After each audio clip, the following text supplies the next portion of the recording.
Hello, everyone. Welcome to the Skull Session Recruiting Podcast, brought to you by BuckeyeHuddle.com. I'm Marc Givler. We got Kevin Noon here. It's our signing day spectacular. Recruiting capsules on all of the Ohio State signees today for the 2023 recruiting class. We are going to talk about Lincoln Kienholz today out of, I call it Pierre, South Dakota. I guess the locals call it Pierre. Is that, I believe? So I have never wanna, been to South Dakota. I would yeah. not be able to tell you. I mean, is it kind of like it's Lancaster, Pennsylvania, and Lancaster, Ohio? I'm not It sure. is it is not Lancaster, Pennsylvania. I just want everyone to know that. It is I don't Lancaster, know. Pennsylvania. I don't Do know. not disrespect the Lank here on this podcast. But yes, we will, feel free to correct us. But anyway, big late pickup in this class for Ohio State. Man, I don't want to say it was prophetic. It wasn't really. It was dumb, blind luck, or whatever it was. When I said on the podcast like last week about signing Lincoln or landing his commitment, I said, look, waiting a year for people who don't think getting a quarterback in 2023 is important or getting a good one is important. Waiting a year for Dylan Raiola is not a strategy. Waiting a year for Dylan Raiola to show up and save the program is not a strategy. And gosh, so that was some ugly but maybe prophetic timing there. But they really like this kid. I think they've got something here as somewhat of a hidden gem. Was committed to Washington. He's probably the most highly decorated quarterback to ever come out of South Dakota, for whatever that is worth. We're looking at some video here. Throws a great deep ball. Just the touch. That's the thing I've kind of talked about the most over the last week when I talk about Lincoln, is just his ability to throw the deep ball in the money. He can really push the ball downfield.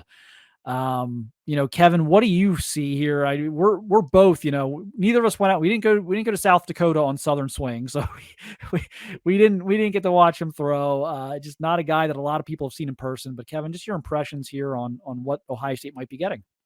Well, people are going to be quick to point out the fact that he was playing against South Dakota competition, but the thing with quarterback is you still have to make the throws. I don't care who's defending him.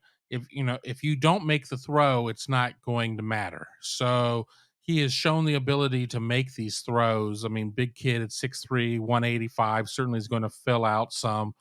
But one of the things that we haven't necessarily seen a ton of in this footage, and we still have a couple minutes to go on there, is he is a true dual threat type of quarterback. He had, I believe, 24, 25 rushing touchdowns this season. And again, yes, it is against South Dakota competition. Take that for whatever it is.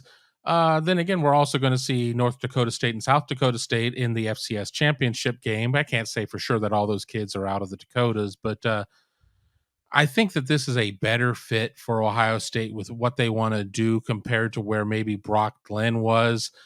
Brock Glenn's offense was not a hugely highly productive offense, but obviously was playing in a better competition in the greater Memphis area. But I'm really intrigued with what Keenholz brings to the table, and having somebody that has, some real running chops. And this isn't saying like JT Barrett, Braxton Miller running chops.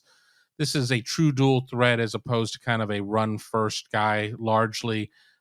It'll be interesting to see if he's ever given the reins to the offense, how things could maybe be changed in terms of how they're called.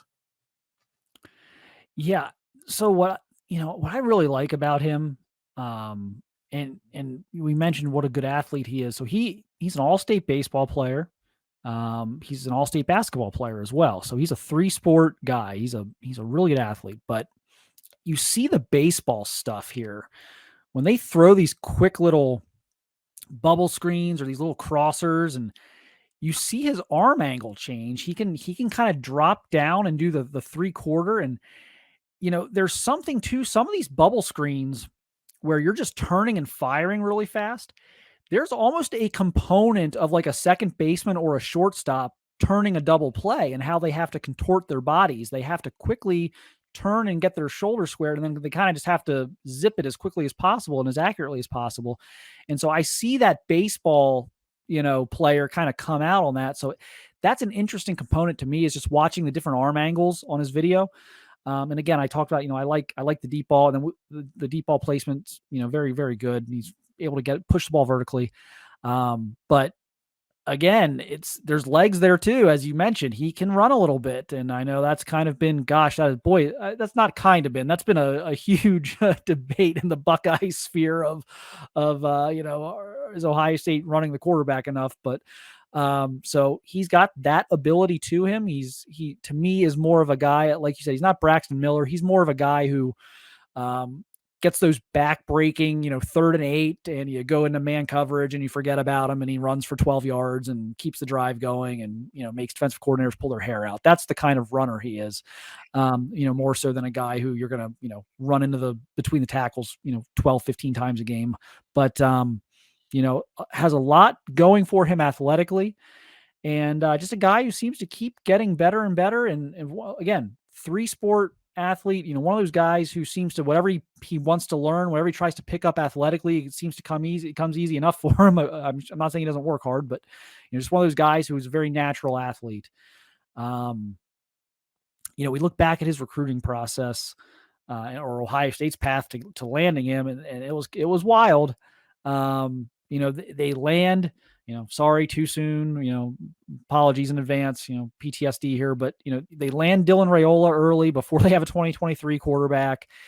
And everyone's like, well, what are they going to do about 23? And who's going to come in and play in front of Raiola? And, how are they going to do this? And, they end up with Brock Glenn, and Brock's a good prospect, but, that for whatever reason, there came a point in that process where it, just didn't seem like it was going to be a fit. And Ohio State went and watched Keenholz throw, I think it was in October, before Glenn had decommitted. And that was kind of, writings on the wall here. They're looking at another quarterback. That's kind of an unusual circumstance. So we kind of knew at that point, something's probably up here. So Glenn obviously decommits, and then they go full court press here, and they're able to flip him from Washington. But, is this one of those situations where, maybe the process wasn't exactly how you would like the process to go, but the end result ends up okay? Well, it wasn't exactly a clean system of how they got Devin Brown. So, sometimes it's just one of those situations of it is what it is. And then you sit there and you're kind of thankful for what it is that you got. And, with Keenholz, he's a top 250, top 200 type of player nationally. He's every bit of a 4-star. So obviously the evaluators like what they've seen out of him. I don't always agree with the evaluators, but here at this point, I'm going to agree with them. And, they're going to take into account the fact that he doesn't play in a traditional football powerhouse state, going back to Grant Schmidt was the last player that Ohio State took there. And that was a short stay. I mean, that one just didn't necessarily work out, but I think I feel a lot better about how this one is going to work out in terms of Ohio State because of the due diligence that they've done and just what I think that Lincoln Kienholz is to make him unique maybe from other quarterbacks as opposed to maybe where Schmidt was compared to other linemen. So it's going to take a lot of work. I mean, I think people are going to say, well, is he going to come right in? He's going to be a true freshman. Is he going to be battling with Kyle McCord and Devin Brown for the starting job? Well, I guess technically, yes, but I would be floored if he comes in as a true freshman and does that. That would really say that he's a hell of a player at that point. But I think Ohio State got themselves quite the steal here in terms of being able to flip him from Washington. And for those worried about Brock Glenn, he turned out okay. He ends up committing to Florida State, so that's not a bad silver medal. Yeah, I think everyone kind of found the best situation for themselves and all this, with all these guys involved and the schools involved and everything else, but except maybe Washington. Oops. But yeah, Washington probably doesn't feel great about this one, but I think everybody else did okay. I think this is a great fit here because, again, I don't think there's any pressure on him that first year. I do think there's going to be, I've kind of talked about culture shock a little bit on some of these capsules, and some guys maybe won't have as much of it as others. I do think there will be some culture shock here. The size and speed of the players he's going to be playing with in practice versus what he's seen in South Dakota. And so to have a year where there are really no expectations on you, you're going to come in, you're going to be the third string guy. And that's even if they don't even bring a veteran in the portal just as a depth body. So go run scout team, go learn the playbook, go develop with the strength conditioning program, fill out your frame, and gain some chemistry with this tremendous group of classmates you have at wide receiver. And I think it's a good situation for everybody. Ohio State gets a high upside guy that they can develop, a kid who can come in and maybe not expect to start right away, have no pressure on him to start right away, and just sort of work his way in through the program, take a year or two, and develop. So I think this makes sense for everybody. I will say this, we talk about, Grant Schmidt, who, is the last, and I think according to, I don't know if it was Tony or Tom, I'll just blame both of them, the last and only South Dakota scholarship prospect at Ohio State. And if there was one further back, then Tony and Tom did terrible research. So I'm going to blame And we them. weren't even there for the camp that he committed at, because we were at a national camp at that point. And we're like, oh my! I mean, and we heard it's like, better get ready. It sounds like Grant Schmidt's going to commit. I'm like, who? Right. The thing I will say there, if anyone's trying to tie these two situations, I don't know why you would, but if you're obsessed with that and just the South Dakota thing and how, Grant Schmidt's cup of coffee in Columbus didn't really go so well, but I will say this: it is much easier if you're evaluating a player from a rural area where there's not a lot of talent. It is much, much easier to evaluate a quarterback from that area than it is a lineman. And here's why. With the quarterback position, obviously it matters what you're facing talent wise, but at the end of the day, are the physical tools there, and those you can see, and it really has nothing to do with who's on your team or who you're facing. You can see the arm strength, you can see accuracy, you can see, and then you can learn intelligence, mentality. You can learn about them, kind of who they are mentally.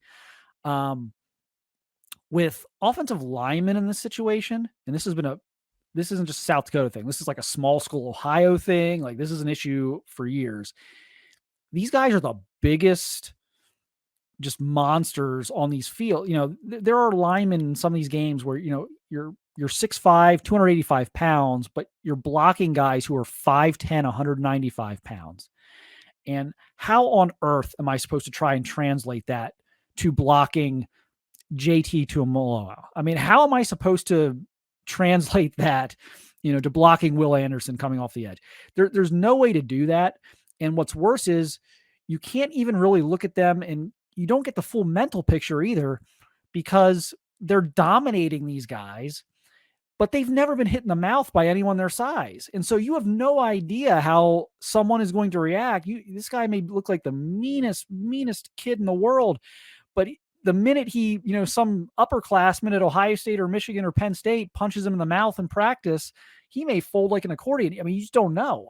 So I don't, not to go crazy off tangent on this, I don't apply anything that happened with Grant Schmidt to this. I think, Corey Dennis going and watching him throw, they've clearly done months of diligence here. I feel pretty good about this one, and I know Ohio State does. I know Ohio State feels very good about this one, or they wouldn't have played this the way they played this. They would not have just, had the Brock Glenn situation happen. They would have fought to keep that thing together. They found a guy that they really like here. They think fits the system better, and time will tell if they're right. But I tend to believe that they did find that guy. Kevin, I mean, any final thoughts here before we move on to our next one? No, I think that, now all attention is going to turn to 24 and what's going to happen there. And we've already started talking about that in some other shows, but I think this is a huge get for them. A lot of people were like, well, maybe they shouldn't take a quarterback. Well, no, you never are going to do that. I mean, even if you go to the portal because of just how the numbers are going to be, but I think this is a good situation, as you said, for Keenholz to run the scout team offense for a year or 2 years and physically develop and fill out and some things there. And you know what? There could be an opportunity for him to come in at some point and instead of doing a wildcat with somebody who's not a quarterback, you could sit there and bring him in an obvious running situation and get the numbers off because I mean, of just how it works in that situation. So I think this is a huge pickup for Ohio State, and yeah, I think that I'll be interested to see come spring. If I mean, I don't know if he's going to be an early enrollee or not, but I'll be interested to see what he looks like. Yeah, and my final thought here is yes, you take a quarterback every year, you take the best quarterback you can get every year. You do not acquiesce to anyone who says you can't take a good one in front of me or behind me or whatever. You don't make any promises like that to these guys. You take the best high school quarterback you can find every single year. We are in the portal era.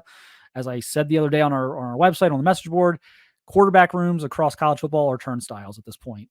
You have to take the best quarterback you can get every year. And so I think Ohio State did well here and made the best of a not ideal situation and found themselves someone they really like. So that's all you can ask for. And now we see how the development process goes. But okay, we will be on to our next one here shortly, our next capsule, but appreciate everyone tuning in. Again, you can find all of our signing day recruiting capsules. We're doing roughly 10 minutes, give or take, on every kid that Ohio State's going to sign today in the 2023 class. And so we will have those on youtube.com/Buckeye Huddle. We will have them on buckeyehuddle.com, where we'll have some written stuff to go with it, or you can download on the podcast platform of your choice. But thanks everyone for watching and listening.